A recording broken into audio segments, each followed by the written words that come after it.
أعوذ بالله من الشيطان الرجيم بسم الله الرحمن الرحيم அஸ்ஸலாமு அலைக்கும் வரஹ்மத்துல்லாஹி வபரகாத்துஹு.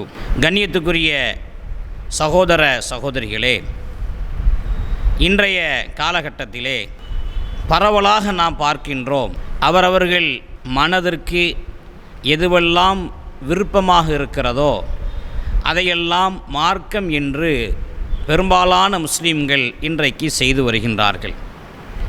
அவர்களுடைய மன இச்சையின் அடிப்படையிலே இது நன்றாக இருக்கிறதே, இதை நாம் பின்பற்றுவோம், இதை செய்வோம் என்று அவர்கள் எடுக்கக்கூடிய முடிவை அவர்களாக இபாதத் என்று செய்து வருவதை நாம் பார்க்கின்றோம். பரவலாக முஸ்லீம்கள் இருக்கக்கூடிய பல்வேறு பகுதிகளிலும் விதவிதமான பிதஅத்துக்கள், புதுமைகள் அன்றாடம் தங்களுடைய வாழ்க்கையிலே நடைபெறுவதை நாம் பார்க்கின்றோம்.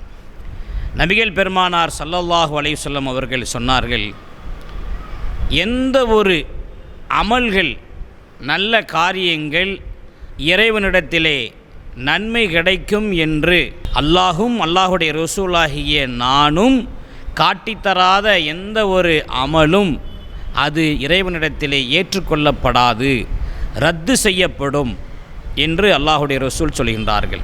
அல்லாஹுடைய தூதர் இன்னொரு இடத்திலே சொல்கின்றார்கள், இன்ன அஸ்தகல் ஹதீஸி கிதாபுல்லா வ அஹ்ஸனல் ஹதி முஹம்மதின் ஸல்லல்லாஹு அலைஹி வஸல்லம். செய்திகளிலே மிகவும் உண்மையானது அல்லாஹுவின் வேதமாகும், நடைமுறையிலே மிகவும் சிறந்தது முஹம்மது ஸல்லல்லாஹு அலைஹி வஸல்லம் அவர்களுடைய நடைமுறையாகும். காரியங்களிலே தீயது, ரொம்ப கவனமாக நீங்கள் கேட்க வேண்டும், காரியங்களிலே தீயது மார்க்கம் என்ற பெயரில் புதிதாக உருவான வகையாகும். புதியதாக உருவாக்கப்படக்கூடிய அனைத்து பிதஅத்துக்களும் வழிகேடாகும். ஒவ்வொரு வழிகேடும் நம்மை நரகத்துக்கு கொண்டு போய் சேர்க்கும் என்று நபிகள் பெருமானார் ஸல்லல்லாஹு அலைஹி வஸல்லம் அவர்கள் இந்த செய்தியின் மூலமாக சொல்கின்றார்கள். நசையில் 1578வது ஹதீஸாக பதிவாகியிருக்கிறது. அறிவிக்கக்கூடியவர்கள் ஜாபிர் ரலியல்லாஹு அவர்கள் அறிவிக்கின்றார்கள். நம்முடைய இஸ்லாமிய பிரச்சாரத்திலே துவக்க காலத்திலே இந்த ஹதீஸை அதிகமாக நம்முடைய மக்கள் சொல்லுவார்கள். நம்முடைய உலமாக்கள் பல்வேறு இடங்களிலே இந்த ஹதீஸை நீங்கள் சரளமாக கேட்டிருப்பீர்கள். வார்த்தைகளிலே சிறந்தது அல்லாஹுடைய வார்த்தை, நடைமுறைகளிலே சிறந்தது நபிகள் நாயகம் ஸல்லல்லாஹு அலைஹி வஸல்லம் அவருடைய நடைமுறை. இதை மட்டும் பின்பற்றினால் மட்டும்தான் நாம் சுவனம் செல்ல முடியும் என்கின்ற இந்த செய்தியை இந்த ஹதீஸின் மூலமாக நமக்கு அல்லாஹ்வுடைய ரசூல் நமக்கு சொல்லுகின்றார்கள். ஆனால் இன்றைக்கு நடைமுறையை நாம் பார்த்தோம் என்று சொன்னால் எவ்வளவு விதமான புதுமைகள் மார்க்கம் என்ற பெயரில், எவ்வளவு புதுமைகள் நாம் பார்க்கின்றோம். புதுமை என்று சொன்னால் சாதாரண புதுமை அல்ல, ஒவ்வொன்றும் அவரவர்களுடைய மனோ இச்சையின் அடிப்படையிலே அதிகமான புதுமைகள். உதாரணத்திற்கு ஷபே பராத். இந்த ஷபே பராத் என்பது, இதை நாம் ஆரம்ப காலத்திலிருந்து நம்முடைய ஏகத்துவ பிரச்சாரம் துவக்க காலத்திலிருந்து இந்த ஷபே பராத் என்பது இல்லை. அந்த ஷபே பராத்திலே நாம் மறுநாள் வைக்கக்கூடிய அந்த நோன்பு இல்லை, இரவு நேரத்திலே நின்று தொழுகை இல்லை, அதுபோன்று இஸ்திக்பார் என்றும் இப்படி இவர்களாக உருவாக்கி வைத்த 3 யாசீன் ஓதி இறந்தவர்களுக்காக ஹத்தம் செய்வது, அவர்களுடைய ரிசுக்குக்காக யாசீன் ஓதுவது, பொருளாதாரத்திற்காக யாசீன் ஓதுவது, இப்படியெல்லாம் இந்த ஷபே பராத் என்று செய்யக்கூடிய இந்த பிதஅத்தான புதுமையான காரியங்கள் இருக்கிறதே, இந்த காரியமெல்லாம் நபிகள் நாயகம் ஸல்லல்லாஹு அலைஹி வஸல்லம் அவர்கள் தன்னுடைய வாழ்நாளிலே அப்படி செய்து காமித்தார்களா, அதை நடைமுறைப்படுத்த வேண்டும் என்று அவர்கள் சொன்னார்களா என்று சொன்னால், நீங்கள் எங்குமே அவர்களுடைய வாழ்ந்த காலத்தில் இப்படி ஒன்று நிகழ்ந்தது என்று நீங்கள் காட்ட முடியாது. இதை நாம் இன்றைக்கு சொல்லவில்லை, ஆரம்ப காலத்திலிருந்து நாம் சொல்லிக்கொண்டே இருக்கின்றோம். இது போன்ற இந்த ஷபே பராத் என்பது மார்க்கத்தில் இல்லை, இது புதுமை. இந்த புதுமையை நீங்கள் மார்க்கம் என்று நீங்கள் செய்தீர்கள் என்று சொன்னால் உங்களுடைய காலத்தையும் நேரத்தையும் நீங்கள் வீணடிக்கின்றீர்கள். அப்படி வீணடித்தது மாத்திரம் அல்லாமல் இந்த ஹதீஸிலே சொல்லப்படுவது போன்று காரியங்களிலே மிக மிக கெட்டது மார்க்கம் என்ற பெயரில் நீங்கள் புதிதாக செய்யக்கூடியது. அப்படி நீங்கள் புதிதாக செய்கின்ற போது அது ஒவ்வொரு புதுமையும் எங்கே கொண்டு போய் தள்ளும், நரகத்தில் கொண்டு போய் தள்ளும் என்று இந்த செய்தியை சொல்லி மக்கள் மன்றத்திலே நாம் எச்சரிக்கின்றோம். ஆனால் இன்றைக்கு அதுவெல்லாம் சற்று குறைந்தாலும் கூட இந்த புதுமையை தூக்கி பிடிக்கக்கூடியவர்கள், இந்த பிதாத்துக்கு வக்காலத்து வாங்கக்கூடியவர்கள், இந்த சபைய பராத்து நாள் நெருங்குகின்ற பொழுது அவர்கள் தங்களுடைய அந்த யூடியூப்புகளிலே இதை வலியுறுத்தி பேசுவதும், இதை ரொம்ப சிலாயித்து சொல்லுவதும், ஆனால் இந்த சபைய பராத்து உடைய அறிவிப்புகளில் வரக்கூடிய எல்லா செய்திகளும் பலவீனமான செய்தி என்று நாம் ஒவ்வொரு தடவையும் அதை திரும்ப திரும்ப மக்கள் மன்றத்திலே வைத்து கொண்டே இருக்கின்றோம். ஆனாலும் இந்த அசத்தியவாதிகள், இந்த புதுமையை தூக்கி பிடிக்கக்கூடியவர்கள், பிதாத்துக்கு வக்காலத்து வாங்கக்கூடியவர்கள், அவர்கள் சொல்லக்கூடியது பிதஅத்தே ஹசனா, நல்ல பிதஅத்து தானே என்று சொல்கின்றார்கள். அல்லாஹுடைய தூதருக்கு தெரியாத விஷயத்தை இவர்கள் நமக்கு என்ன செய்கின்றார்கள், கற்றுத்தருகின்றார்கள்.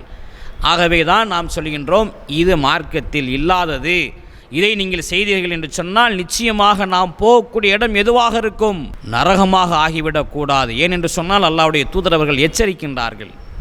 அதுபோன்று இந்த மெஹராஜுடைய தினம் பொதுவாக நபிகள் நாயகம் ஸல்லல்லாஹு அலைஹி வஸல்லம் அவர்கள் மெஹராஜுக்கு சென்றார்கள்.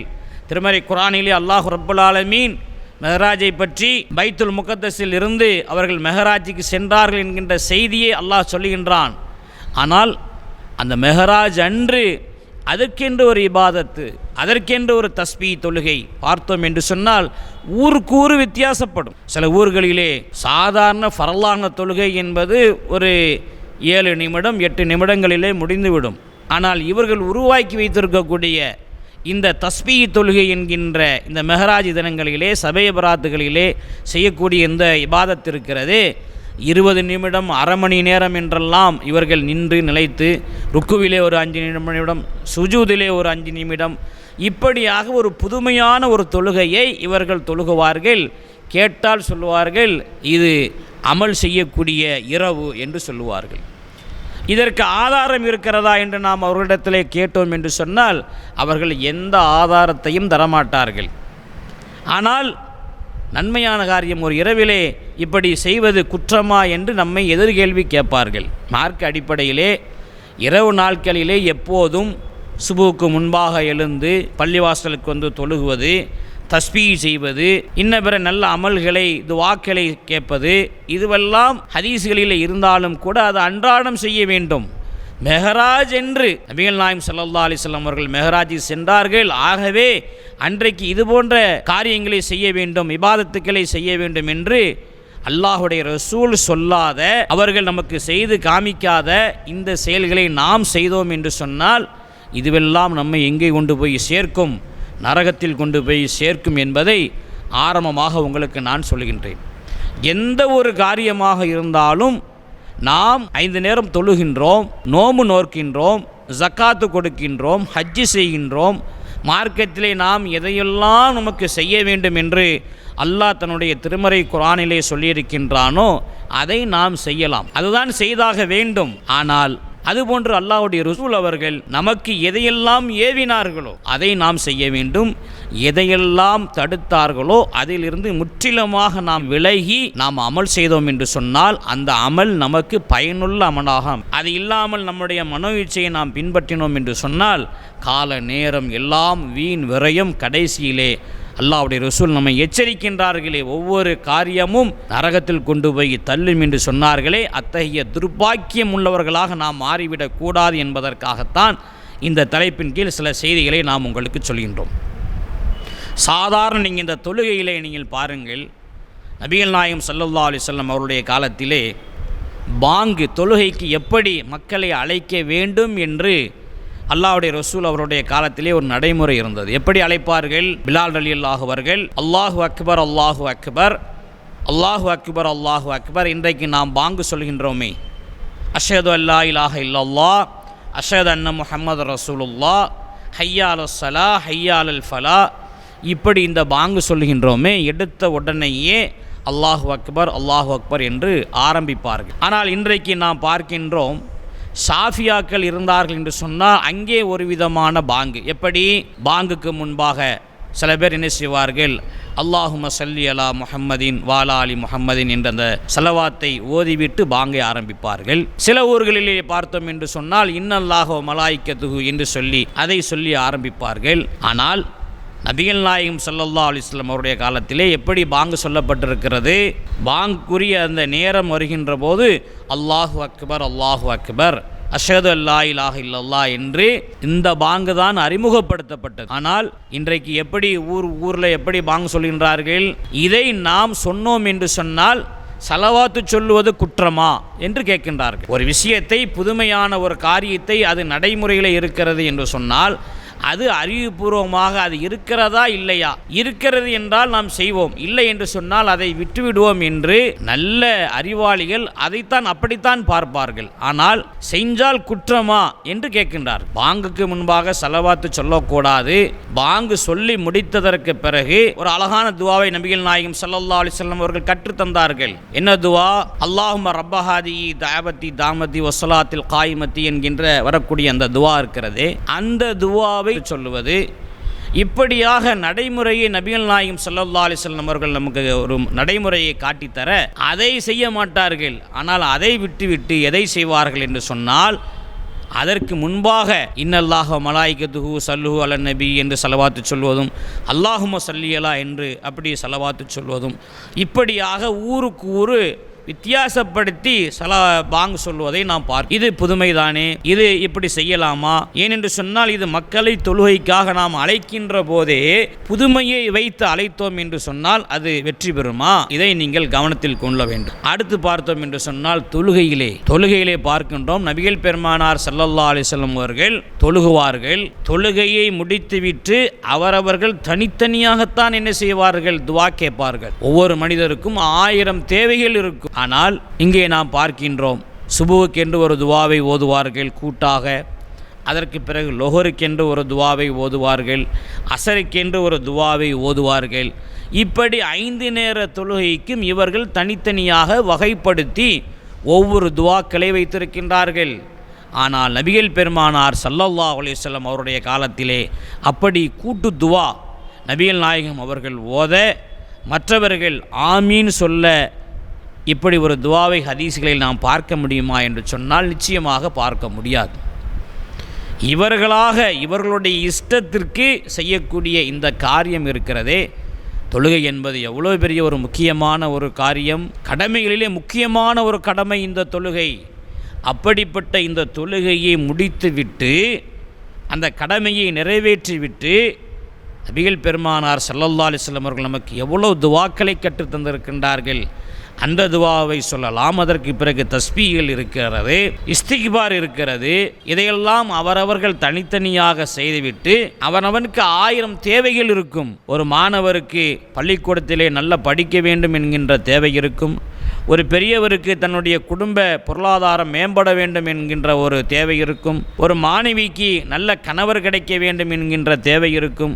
ஒரு நோயாளிக்கு மருத்துவம் பெற்று அதன் மூலமாக அவர் நிவாரணம் பெற வேண்டும் என்கின்ற தேவை இருக்கும். இப்படியாக உலகத்திலே அந்த ஜமாத்தோடு தொழக்கூடியவர்களுக்கு 1000 தேவை உடையவர்கள் வந்து அந்த கூட்டு தொழுகைகளை சேர்கின்ற பொழுது இவர்கள் ஃபிக்ஸடாக ஒரு புதுமையான ஒரு துவாக்களை இவர்களாக ஓதி அந்த கடமையான அந்த தொழுகைகளை இப்படி ஒரு பிதஅத்தை உருவாக்கி வைத்திருக்கிறார்கள் என்று சொன்னால் இது நாம் கூடாது என்கின்றோம். ஏன் கூடாது என்று சொல்கிறோம் என்று சொன்னால், எல்லாவற்றுக்கும் காரணம் நபிகள் நாயகம் ஸல்லல்லாஹு அலைஹி வஸல்லம் அவர்கள் அதை காட்டித்தரவில்லை. அதனால்தான் அதை நாம் கூடாது என்று நாம் சொல்கின்றோம். இது ஆனால் வார்த்தைக்கு வார்த்தை இந்த ஆலிம்கள் சொல்லுவார்கள், எங்கே பார்த்தாலும் இந்த நஜாத்துக்காரர்கள், இந்த தௌஹீத்வாதிகள் அது கூடாது இது கூடாது என்றுதான் இவர்கள் சொல்லிக்கொண்டே இருப்பார்கள். இதுவெல்லாம் நன்மைதான், இதை செய்ய வேண்டியும் தானே என்று இவர்கள் சொல்லுவதை நாம் பார்க்கின்றோம். நாம் கூடும் என்று சொல்லக்கூடிய விஷயத்தை இவர்கள் கடைபிடிக்கிறார்களா என்று சொன்னால் நிச்சயமாக கடைபிடிக்க மாட்டார்கள். உதாரணத்துக்கு ஒரு விஷயத்தை நான் சொல்கின்றேன். ஆரம்பத்திலே துவக்க காலத்திலே மேலப்பாளையத்திலே மஸ்ஜிது ரஹ்மான் பள்ளிவாசலில் ரமலானுடைய மாதத்திலே பிந்திய 10 நபிகள் நாயகம் ஸல்லல்லாஹு அலைஹி வஸல்லம் அவர்கள் சொன்னார்கள், பிந்திய பத்திலே நீங்கள் ஒற்றைப்படையை இரவிலே லைலத்துல் கத்ர் இரவு இருக்கிறது, அதிலே நீங்கள் தேடிக்கொள்ளுங்கள் என்று நபிகள் நாயகம் ஸல்லல்லாஹு அலைஹி வஸல்லம் அவர்கள் இந்த ஹதீஸின் மூலமாக நமக்கு சொல்லுகின்றார்கள். இந்த ஹதீஸை தௌஹீத் ஜமாத் மாத்திரம் சொல்லவில்லை, எல்லோரும் சொல்வார்கள். ஆனால் பிந்திய ஒற்றைப்படையிலே நீங்கள் தேடிக்கொள்ளுங்கள் என்கின்ற பதத்தை மாத்திரம் இந்த ஆலிம்கள் அதை பயன்படுத்த மாட்டார்கள். ஒற்றைப்படையில் இருக்கிறது என்று இவர்களாகவே 27 லைலத்துல் கத்ர் இரவு ரமலான் மாதத்தினுடைய 27 தான் இருக்கிறது என்று இவர்களாக ஒரு கணக்கு போட்டு அதில் தான் லைலத்துல் கத்ர் இரவு இருக்கிறது என்று அன்றைய தினம் பார்த்தோம் என்று சொன்னால் எல்லா மக்களும் பள்ளிவாசல் அப்படியே நிரம்பி வழிவார்கள். அந்த இரவிலே நின்று இறைவனை வழிபடுவார்கள். இப்படியான ஒரு நிலையை இவர்கள் உருவாக்கி வைத்தார்கள். ஆனால் நாம் அன்றைய காலகட்டத்திலே, துவக்க காலகட்டத்திலே, ஏகத்துவ பிரச்சாரத்தினுடைய துவக்க காலத்திலே பிந்திய ஒற்றைப்படையிலே நீங்கள் தேடிக்கொள்ளுங்கள் என்று அந்த ஹதீஸை மக்கள் மன்றத்திலே வைத்து இரவு நேரத்திலே சலாத்துல் லைல் என்று சொல்லப்படக்கூடிய அந்த முந்திய நேரம் நாம் தொழுவோம் அல்லவா, அந்த தொழுகையை 2 மணியிலிருந்து 4 மணி வரையிலும் அந்த தொழுகையை நீட்டி தொழுது அதிலே பயான்கள், தஸ்பீகள், இப்படியான இந்த அமலை நாம் அறிமுகப்படுத்துகின்ற பொழுது அவர்களுக்கு அது புதுமையாக இருந்தது. இது என்ன வித்தியாசமாக இவர்கள் புதுமையாக பேசுகின்றார்கள் என்று ஆச்சரிய கண்ணோட்டத்தோடையும் அதை விமர்சனமும் செய்து கொண்டிருந்தார்கள். நைட்டு 2 மணிக்கெல்லாம் இவர்கள் தொழுகின்றார்கள். அப்படியெல்லாம் இருக்கக்கூடிய செய்தியை நாம் நடைமுறைப்படுத்துகின்ற பொழுது அதை எதிர்த்து பிரச்சாரம் செய்தார்கள், அதை எள்ளி நகையாடினார்கள், கேலி செய்தார்கள். ஆனால் எப்போது பார்த்தாலும் சத்தியம் என்பது இருக்கிறது அல்லவா, அது எப்படியும் அது வெளிச்சத்துக்கு வந்தே தீரும். மக்கள் மத்தியிலே அது அந்த சத்திய கருத்து நிலைநாட்டப்பட்டே ஆகும். ஆனால் அசத்தியம் என்பது அது அழியக்கூடியது தான். அல்லாஹ்வே திருமறையிலே ஒரு இடத்திலே சொல்கின்றான் அல்லவா, ஒகுல் ஜாஹல் ஹக் வ ஜாக்கல் பாத்தில் இன்ன பாத்தில கான சஹூகா. சத்தியம் வந்தது, அசத்தியம் அழிந்தது, அசத்தியம் என்பது அழியக்கூடியதாகவே இருக்கிறது என்று அல்லாஹ் குர்ஆனிலே சொல்கின்றான் அல்லவா. அந்த அடிப்படையில் இந்த அசத்தியம் அழிந்து போனது, சத்தியம் நிலை பெற்றது அல்லாஹ்வுடைய பேரருளால். இன்றைக்கு நாம் பார்க்கின்றோம், ரமலான் முழுவதும் துவக்கத்திலே நாம் தான் இந்த நடைமுறையை அமல்படுத்தினோம். ஆனால் இன்றைக்கு மேலப்பாளையம், அதை சுற்றுவட்டார பகுதிகளிலும், ஒட்டுமொத்த தமிழகத்திலும் லைலத்துல் கத்ர் இரவு பர்டிகுலர் அந்த 27 தான் இருக்கிறது என்று நம்பி வந்த அந்த மக்கள் இன்றைக்கு பார்த்தோம் என்று சொன்னால் எல்லா பள்ளிவாசல்களிலும் பிந்திய அந்த 10 முந்திய நேரமும் அந்த தொழுகையை தொழுது கொள்கின்றார்கள், பிந்திய நேரத்திலும் அதை தொழுகின்றார்கள். ஆக மொத்தத்தில் அதில் நன்மை இருக்கிறது என்கின்ற ஒரு நிலைப்பாட்டுக்கு வந்திருக்கிறார்கள் என்று சொன்னால் நம்முடைய இந்த பிரச்சாரம் மக்கள் மத்தியிலே எடுபட்டு இருக்கிறது. இப்படி நாம் அல்லாஹுடைய பேரருளால் எந்த கருத்தை சொல்வதாக இருந்தாலும் இருக்கிறதை சொல்கின்றோம், இல்லாததை இல்லாதது என்று சொல்கின்றோம். ஆனால் அவர்கள் இல்லாததை இருப்பதாக அவர்கள் செய்கின்றார்கள், இருப்பதை காலம் கடந்து அதை செய்வதற்கு முயற்சிக்கின்றார்கள். இதுதான் அவர்களுக்கும் நமக்கும் உள்ள வித்தியாசம். கண்ணியத்துக்குரிய அல்லாஹ்வின் நல்லடியார்களே, இந்த நிகழ்ச்சியை பார்க்கக்கூடிய சகோதர சகோதரிகளே, புதுமை என்பது 1-2 அல்ல, அவ்வளோ புதுமைகள் அடுக்கி கொண்டே போகலாம். புதுமை என்பது அவ்வளவு செய்து கொண்டிருக்கின்றார்கள். கல்யாணத்தில் பார்க்கலாம், எவ்வளோ புதுமையை பார்க்கலாம். தொழுகையில் புதுமை, அதே மாதிரி பாங்கு சொல்கிறதுல புதுமை, பேர் வைக்கிறதுல புதுமை, எவ்வளோ புதுமைகளை இவர்கள் செய்து கொண்டிருக்கின்றார்கள். திருமணம் என்பது நபிகள் நாயகம் ஸல்லல்லாஹு அலைஹி வஸல்லம் அவர்கள் சொன்னார்கள், திருமணம் அல்லாஹுடைய தூதருடைய வழிமுறை. எல்லா மனிதர்களும் திருமணம் கண்டிப்பாக செய்தாக வேண்டும். அந்த திருமணத்தை யாருமே செய்ய மாட்டேன் என்று சொன்னால் நிச்சயமாக அவர் நபிகள் பெருமானாருடைய கட்டளைக்கு மாறு செய்கிறார் என்று அர்த்தம்.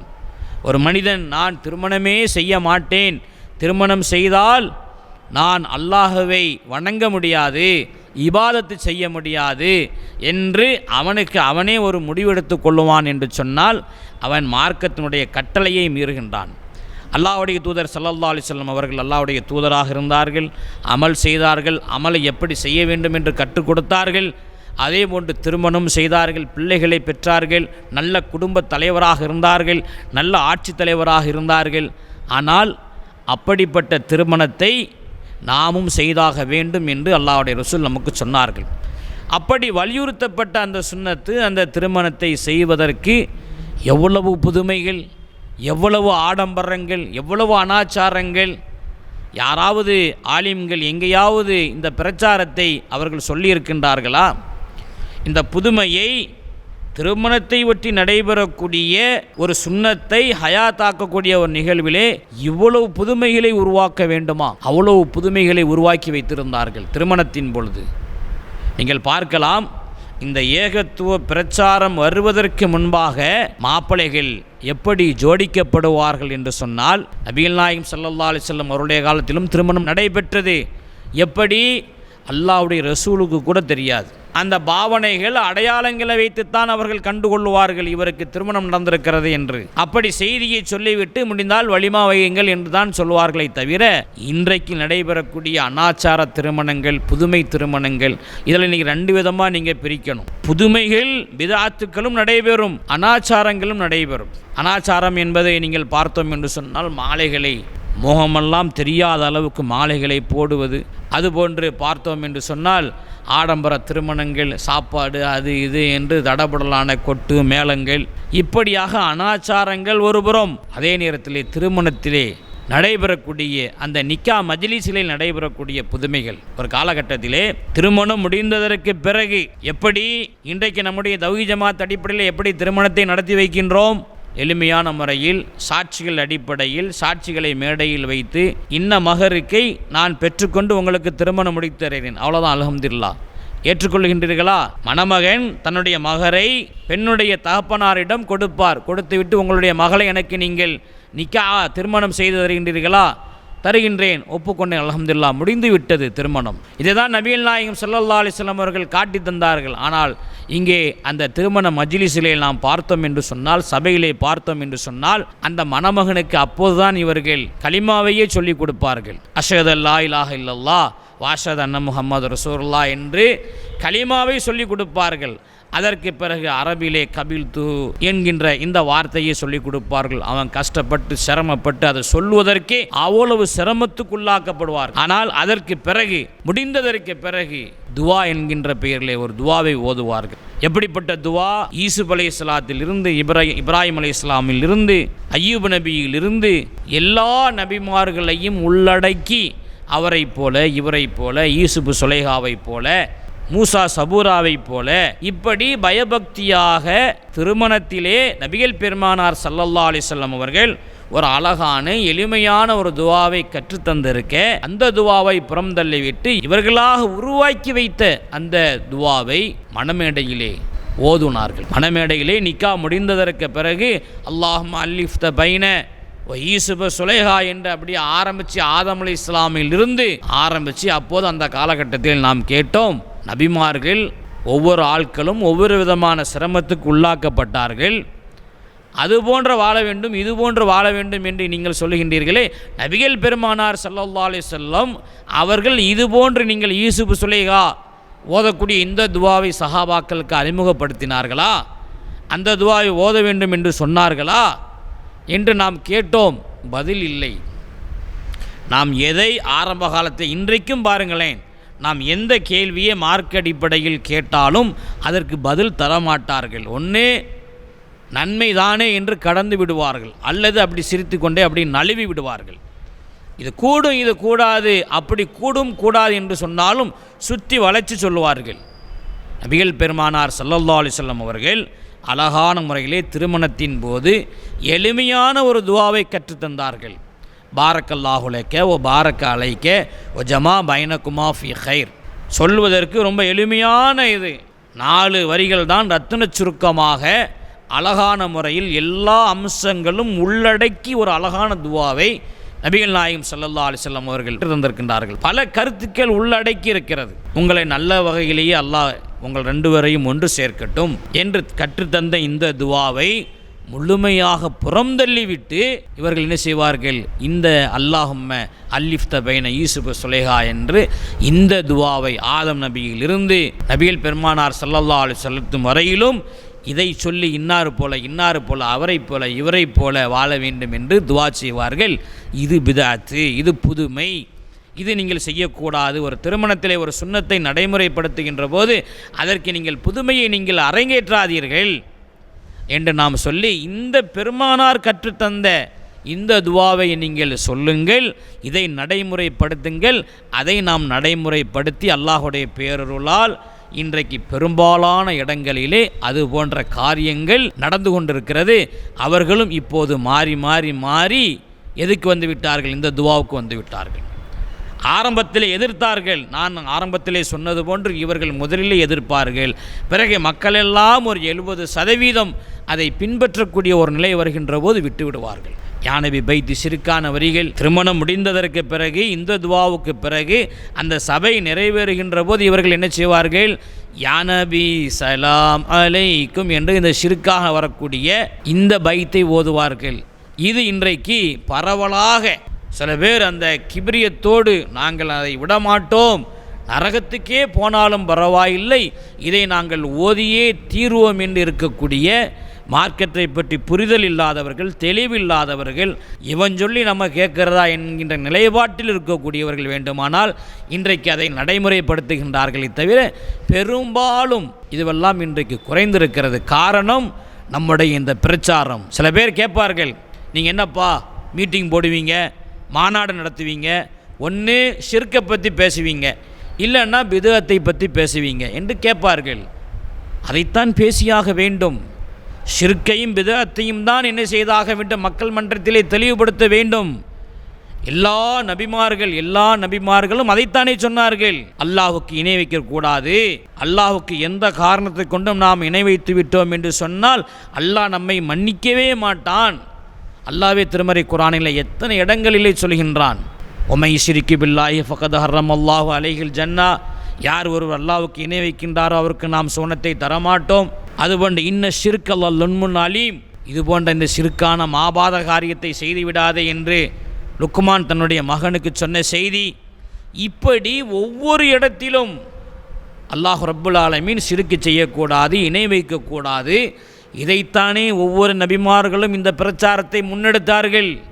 திருமறை குர்ஆன் நெடுங்கிலும் அதைத்தானே சொல்லப்பட்டிருக்கிறது. அப்படி என்று சொன்னால் அதைத்தானே நாங்கள் சொல்லுவோம்.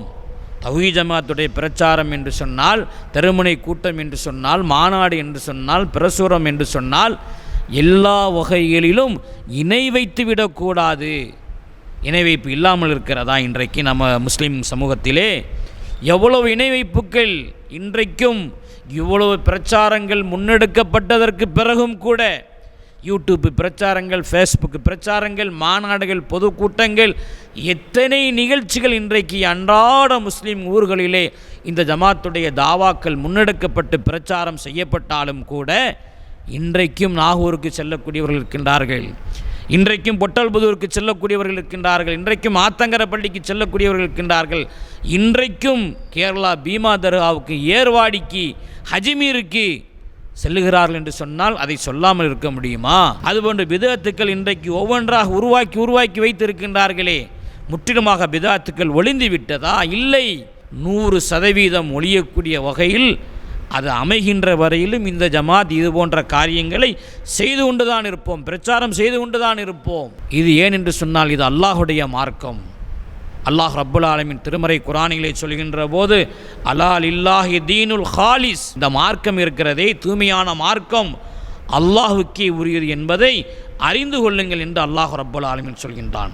இன்னொரு இடத்திலே சொல்கின்றான், வ இன்ன ஆதிஹி உம்மத்துக்கும் உம்மத்தும் வாஹிததன் வ அன ரப்புக்கும் ஃபத்தகூன். அல்லாஹ் இன்னொரு இடத்திலே சொல்கிறான், இதுவே உங்கள் மார்க்கம், ஒரே மார்க்கம், நானே உங்கள் இறைவன், எனவே எனக்கே நீங்கள் அஞ்சுங்கள் என்று சொன்னால் இந்த மார்க்கம் அல்லாஹுடைய மார்க்கம். அவன் நமக்கு ஒரு சட்டத்திட்டத்தை நமக்கு அழகான முறையிலே வழங்கி இருக்கின்றான். அவன் ஒரு ஒரு அழகான ஒரு நேரிய ஒரு பாதையை நமக்கு காட்டி தந்திருக்கின்றான்.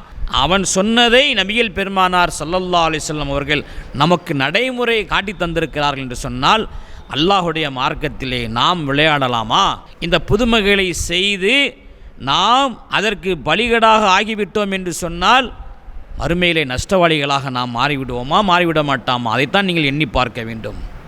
கண்ணியத்துக்குரிய அல்லாஹ்வின் நல்லடியார்களே, திரும்ப திரும்ப இந்த நிகழ்ச்சியின் மூலமாக நாம் உங்களுக்கு சொல்வது என்னவென்று சொன்னால், உங்களிடம் நான் ஒரு சில கேள்வியை கேட்கின்றேன். தொழுகையிலே அல்லாஹு அக்பர் என்ற தக்பீர் கட்டிய உடனே சில பேர் வஜிகத்து ஓதுவார்கள், சில பேர் அல்லாஹும்ம பாயித் பைனி ஓதுவார்கள். இதை விட்டுவிட்டு ஒருவர் திடீர் என்று குர்ஆனுடைய ஒரு வசனத்தை குல்லுல்லா வஹத் அல்லாஹு சமத் என்று இதை ஓதினால் நாம் ஏற்றுக்கொள்வோமா? இஸ்லாம் என்பது ஒரு ஆர்டராக இருக்கிறது. அந்த ஆர்டரின் அடிப்படையில் தான் நாம் செய்ய வேண்டும். அல்லாஹு அக்பர் என்று தக்பீர் கட்டிவிட்டு அல்லாஹும்ம பாயித் பைனி ரசூலுல்லாஹ் கற்றுத்தந்தார்கள் என்று சொன்னால் அதைத்தான் ஓத வேண்டும். அதற்கு பிறகு அல்லம்தை அவர்கள் கற்றுத்தந்தார்கள் என்று சொன்னால் அந்த அல்லஹம்து சூராவைத்தான் ஓத வேண்டும். ருக்குவிலே நமக்கு என்ன தஸ்பீஹ் செய்தார்களோ அதைத்தான் நாம் செய்ய வேண்டும். சுஜூதிலே என்ன சொன்னார்களோ அதைத்தான் நாம் செய்ய வேண்டும். அத்தஹியாத்திலே எதை ஓத வேண்டும் என்று சொன்னார்களோ அதைத்தான் நாம் செய்ய வேண்டுமே தவிர, இல்லை எனக்கு இதெல்லாம் போரடித்து விட்டது, இனிமேல் நான் தக்பீர் கெட்டிய உடனே குல்லுல்லா வஹதை ஓதுவேன், ருக்குவிலே நான் அல்லம்து சூராவை ஓதுவேன், நிலையிலே நான் சூரத்துல் ஃபாத்தியாவை நான் ஓதுவேன் என்று இப்படி குர்ஆனுடைய வசனத்தை தானே ஓதுகிறார் என்று நாம் அதை விட்டுவிடுவோமா? விட்டுவிட மாட்டோம். ஏன்? அல்லாஹ்வுடைய ரசூல் நமக்கு ஒரு அழகான ஒரு ஆர்டர் நமக்கு தந்திருக்கின்றார்கள். தக்பீர் கெட்டிய உடனே இதை செய்ய வேண்டும், இதை இடத்திலே ஓத வேண்டும் என்று. ஆனால் நீங்கள் செய்யக்கூடிய மற்ற காரியங்கள் இருக்கிறதே, இதில் தொழுகையிலே நீங்கள் அதை ஏற்றுக்கொள்ள மாட்டுகின்றீர்கள், அதை மறுக்கிறீர்கள். அதே நேரத்திலே மற்ற இடத்திலே நீங்கள் அதை செய்கிறீர்கள் என்று சொன்னால் வித்தியாசத்தை நீங்கள் புரிந்து கொள்ள வேண்டும். என்னருமை சகோதர சகோதரிகளே, இந்த மார்க்கம் என்பது அல்லாஹுடைய மார்க்கம். நபிகள் பெருமானார் ஸல்லல்லாஹு அலைஹி வஸல்லம் அவர்கள் நம்மை ஒன்றும் குழப்பத்தில் விட்டு செல்லவில்லை. தெளிவான அழகான ஒரு வழிகாட்டுதல் நமக்கு தந்திருக்கின்றார்கள். தொழுகையா எப்படி தொழ வேண்டும், நோன்பா எப்படி நோற்க வேண்டும், பயணத்தில் இருக்கிறோமா எவ்வாறு நோன்பு நோற்க வேண்டும், நோய்வாயா எப்படி இருக்க வேண்டும், இப்படி ஒவ்வொரு கடமைகளிலும் அதில் வரக்கூடிய சாதக பாதகங்கள்.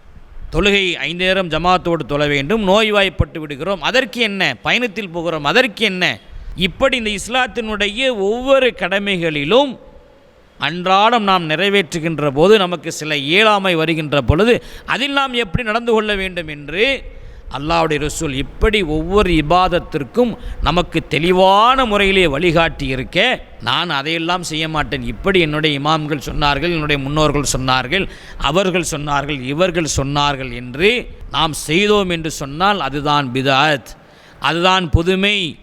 அந்த புதுமையை நாம் நம்முடைய வாழ்விலே அரங்கேற்றினோம் என்று சொன்னால் நிச்சயமாக அல்லாஹ்வுடைய ரசூல் சொல்கின்றார்கள் அல்லவா, நான் காட்டி தராத எந்த ஒரு அமலும் ரத்து செய்யப்படும். அப்படி ரத்து செய்ததற்கு பிறகு அது ஏற்றுக்கொள்ளப்படுமா அல்லாஹ்விடத்திலே? தெளிவாக இன்னொரு ஹதீஸ் ஒன்று வருகிறது. அந்த ஹவுதுல் கௌசர் என்கின்ற அந்த தடாகத்துக்கு மத்தியிலே சில பேர் தண்ணீர் அவர்களுக்கு ஊட்டப்படும், தண்ணீர் அருந்துவார்கள். எல்லோரும் திரும்ப திரும்ப கேள்விப்பட்டது தான். அந்த நாளில், அந்த மறுமையில், அந்த வெயிலுடைய அந்த கொடுமையில், அந்த உஷ்ணத்தில் இருக்கின்ற பொழுது அந்த தண்ணீர் அருந்தினோம் என்று சொன்னால் அது மிகப்பெரிய ஒரு பாக்கியம். அந்த பாக்கியம் ஒரு சாராருக்கு கிடைக்காது. அப்படி கிடைக்காமல் இருப்பது போல் அந்த மக்கள் அப்படியே தண்ணீர் என்று கத்துகின்ற பொழுது ரசூல் ஸல்லல்லாஹு அலைஹி வஸல்லம் அவர்கள் சொல்வார்கள், அவர்கள் என்னுடைய தோழர்கள் ஆகிட்டார்களே, என்னுடைய தோழர்கள் அல்லவா அவர்கள், என்னுடைய தோழர்கள் அல்லவா? ஆம், உங்களுடைய தோழர்கள் தான். ஆனால் நீங்கள் மரணத்திற்கு பிறகு இவர்கள் நீங்கள் சொல்லாததை, நீங்கள் செய்யாததை, நடைமுறைப்படுத்தாததை மார்க்கம் என்கின்ற பெயரில் இவர்கள் நடைமுறைப்படுத்தி விட்டார்கள், பித்அத்தை உருவாக்கி விட்டார்கள், புதுமையை பூத்து விட்டார்கள். ஆகவே இவர்களுக்கு இந்த தடாகத்தில் இருந்து இவர்களுக்கு நீர் கிடையாது என்று அவர்களுக்கு தடுக்கப்படும் என்று சொன்னால் சற்று யோசித்து பார்க்க வேண்டும். தௌஹீத் ஜமாத் திரும்ப திரும்ப எல்லா நிகழ்வுகளிலும் ஷிர்க்கை பற்றியும் பித்அத்தை பற்றியும் சொல்லுகிறோம் என்று சொன்னால் என்ன காரணம்?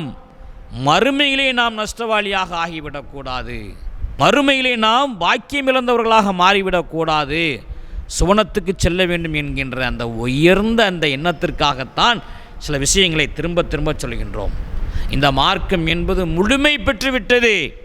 இந்த மார்க்கத்தில் எந்த குறையும் இல்லை, எல்லாம் நிறைவடைந்து விட்டது. அல்லாஹ் ரப்புல் ஆலமீன் பெருமானாரனுடைய இறுதி ஹஜ்ஜியின் பொழுது அல்லாஹ்வுடைய ரசூல் அவர்கள் மக்கள் மத்தியிலே கேட்கின்றார்கள், நான் எல்லா செய்திகளையும் உங்களிடத்திலே அல்லாஹ்வின் புறத்தில் இருந்து வந்த எல்லா வகை செய்தியையும் உங்களுக்கு நான் சொல்லிவிட்டேனா? யா ரசூலுல்லாஹ், நீங்கள் சொல்லிவிட்டீர்கள். 3 முறை கேட்கின்றார்கள், சொல்லிவிட்டீர்கள். பிறகு அல்லாஹ்வையே சாட்சியாக்குகிறார்கள் என்று சொன்னால் ஏதேனும் குறை இருக்கிறதா?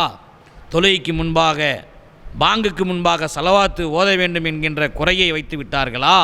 கூட்டு துவா ஓத வேண்டும் என்கின்ற அந்த குறையை வைத்து விட்டார்களா? திருமணத்தின் போது அல்லாஹும்ம அல்லிஃப் பைன ஓத வேண்டும் என்கின்ற குறையை வைத்து விட்டார்களா? இப்படி அல்லாஹ் ரசூலுடைய காட்டித்தராத ஒவ்வொன்றையும் நாம் செய்கின்றோமே அமல்கள், இதையெல்லாம் அல்லாஹ்வுடைய ரசூல் நமக்கு குறை வைத்து விட்டார்கள் என்று நீங்கள் நுபுவத்தின் மீதே நீங்கள் சந்தேகப்படுகின்றீர்களா என்றுதான் நாம், இந்த மார்க்கம் முழுமையடைந்து விட்டது, முழுமை பெற்று விட்டது. எல்லா விதமான மனிதன் பிறந்ததிலிருந்து அவனை மரணக்குழியில் வைக்கின்ற வரையிலும் என்னென்ன செய்ய வேண்டும், எது செய்தால் நன்மை என்று எல்லா வழிகாட்டுதலையும் அல்லாஹும் அல்லாஹ்வுடைய ரசூலும் நமக்கு சொன்னதற்கு பிறகும் கூட இல்லை இன்னும் சில குறைகள் இருக்கிறது என்று நாம இது போன்ற இந்த அமல்களை உருவாக்கி, பிதாத்துகளை உருவாக்கி செய்கிறோம் என்று சொன்னால் அது நிச்சயமாக வழிகேடில் தான் போய்விடும். அப்படி வழிகேட்டுக்கு போய்விட்டோம் என்று சொன்னால் பிறகு என்ன நிலைமை?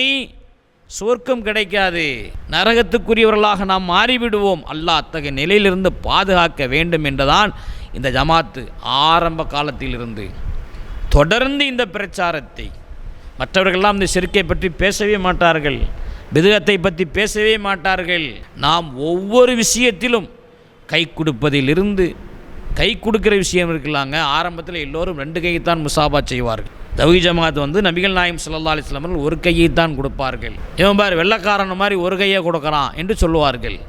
வெள்ளக்காரன் சொல்ல இல்லைப்பா, நபிகள் நாயகம் ஸல்லல்லாஹு அலைஹி வஸல்லம் அவர்கள் வலது கையைத்தான் கொடுத்திருக்கின்றார்கள். ஆனால் இன்றைக்கும் பார்க்கின்றோம், இந்த சுன்னத் ஜமாத் ஆலிம்களிலே 2 கையையும் சேர்த்து கொடுப்பார்கள். இப்படி ஒவ்வொரு விஷயத்திலும் இவர்கள் புதுமையை சர்வசாதாரணமாக, தொழுகை இருக்கிறது, இந்த தொழுகையில் முஸ்லீம்கள் தாடி வைக்க வேண்டும், சுன்னத்து ஆரம்ப காலகட்டத்தில்.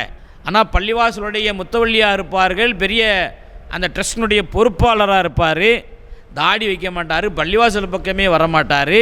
ஆனால் தாடி வைத்து விட்டு தொப்பி இல்லாமல் தொலை வரக்கூடியவர்களுக்கு ஆரம்ப காலகட்டத்திலே பயங்கரமான இடையூறுகள், பயங்கரமான தொல்லைகள். பள்ளிவாசலில் எழுதி போட்டிருக்கும், 4 மதுஹப்களை பின்பற்றாதவர்கள் இந்த பள்ளியில் தொழக்கூடாது என்று. அதுவெல்லாம் இன்றைக்கு இந்த பிரச்சாரத்தின் மூலமாக துடைத்து எரியப்பட்டிருக்கிறது அல்லாஹ்வுடைய பேரருளால். ஆனால் அந்த நேரத்தில் அதெல்லாம் இருந்துச்சு, ரொம்ப கெடுபடியாக இருக்கும்.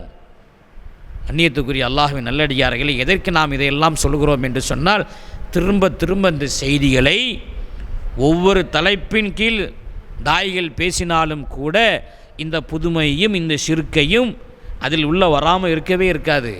பொருளாதாரமாக இருந்தாலும் இது வரும், எந்த ஒரு தலைப்பின் கீழ் வந்தாலும் சரி இந்த ஷிர்க்கு, இந்த பித்அத்து கண்டிப்பாக வரும். திருமறை குர்ஆனிலே அல்லாஹ் இறுதியாக உங்களுக்கு நாம் சொல்லிக்கொள்வது, இந்த புதுமைகளை தயவு செய்து விட்டுவிடுங்கள். அல்லாஹும் அல்லாஹ்வுடைய ரசூலும் நமக்கு எதை காட்டி தந்தார்களோ அதை செய்து நன்மையை பெற்றுக்கொள்ளுங்கள். அல்லாஹ் இறுதியாக தன்னுடைய அருள்முறையிலே சொல்கின்றான், அல் யௌம அக்மல்து லக்கும் தீனுக்கும் வ அத்மம்து அலைக்கும் நிஅமதி வ ரலீது லக்கும் அல் இஸ்லாம தீனா. அல்லாஹ் சொல்கின்றான், இன்று உங்கள் மார்க்கத்தை உங்களுக்கு முழுமைப்படுத்தி விட்டேன், எனது அருள் கொடையை உங்களுக்கு நிறைவாக்கி விட்டேன், இஸ்லாத்தை உங்களுக்குரிய மார்க்கமாக பொருந்தி கொண்டேன் என்று அல்லாஹ் சொல். இந்த மார்க்கம் நிறைவு பெற்று விட்டது, முழுமை பெற்று விட்டது. இதில் இன்னும் குறை இருக்குது, இன்னும் குறை இருக்குது, இதை செஞ்சால் நல்லா இருக்குமே, இதை இப்படி சொன்னால் நல்லா இருக்குமே என்று செய்துவிடக்கூடாது. அல்லாஹ் ரப்புல் ஆலமீன் பெருமானார் ஸல்லல்லாஹு அலைஹி வஸல்லம் அவர்கள் உயிரோடு ஹயாத்தாக இருக்கின்ற பொழுதே இந்த ஆயத்தை இறக்கி இந்த மார்க்கத்தை அல்லாஹ் பொருந்தி கொண்டான், முழுமைப்படுத்தி விட்டான். அவன் முழுமைப்படுத்தியதற்கு பிறகு ரசூலுல்லாஹ் காலத்தில் எதையெல்லாம் செய்தார்களோ, திருமணமா இந்த துஆவை சொன்னார்கள், தொழுகையா அழைப்பு விடுப்பதா அல்லாஹு அக்பர் என்று அழைப்பு விடுத்தார்கள், கூட்டு துஆவா ஓதவில்லை. இப்படி நீங்கள் ஒவ்வொன்றாக நீங்கள் என்ன செய்யலாம், திருக்குர்ஆனை புரட்டி பார்த்தும் நபிகளாருடைய வாழ்க்கையை புரட்டி பார்த்தும் உங்களுக்கு நாங்கள் சொல்வதை நீங்கள் அப்படியே ஒரு இடத்தில் வைத்து விடுங்கள். திருக்குர்ஆனை புரட்டி பாருங்கள், பெருமானாருடைய ஹதீஸுகளை புரட்டி பார்த்து நடைமுறையில் செய்யக்கூடிய இபாதத்துக்களுக்கு எதுவெல்லாம் இந்த புதுமை இல்லாமல் பெருமானார் காட்டித்தந்த அசலின் அடிப்படையில் செய்வதற்கு எதுவெல்லாம் இருக்கிறது என்று நீங்கள் தேடி பார்த்து அதை செய்யுங்கள். எது இல்லையோ அதை முழுமையாக நீங்கள் விட்டுவிட்டீர்கள் என்று சொன்னால் புதுமையிலிருந்து பித்அத்திலிருந்து உங்களை நீங்கள் பாதுகாத்து கொள்ளலாம். அப்படி பாதுகாத்து கொள்வதின் மூலமாக மரணத்திற்கு பிறகு அந்த சோனம் என்கின்ற அந்த பாக்கியத்துக்கு செல்வதற்கு, சோனத்தும் என்கின்ற அந்த பூஞ்சோலைக்குள் நுழைவதற்கு இந்த பித்அத்துக்கெல்லாம் தடைக்கற்களாக இருந்துவிடக்கூடாது. அசலான நபிகளாருடைய அந்த அவர்கள் செய்து காட்டித்தந்த அந்த நன்மைகளை செய்யக்கூடிய நன்மக்களாக அல்லாஹ் சுப்ஹானஹு வ தஆலா நம் அனைவர்களையும் ஆக்கி அருள வேண்டும் என்று கூறி இந்த சஹருடைய நிகழ்ச்சியை நிறைவு செய்கின்றேன். வாஹிர் தாவானா அல்ஹம்துலில்லாஹி ரப்பில் ஆலமீன். அஸ்ஸலாமு அலைக்கும் வரஹ்மத்துல்லாஹி வபரகாத்துஹு. அல்லாஹு அக்பர், அல்லாஹு அக்பர்.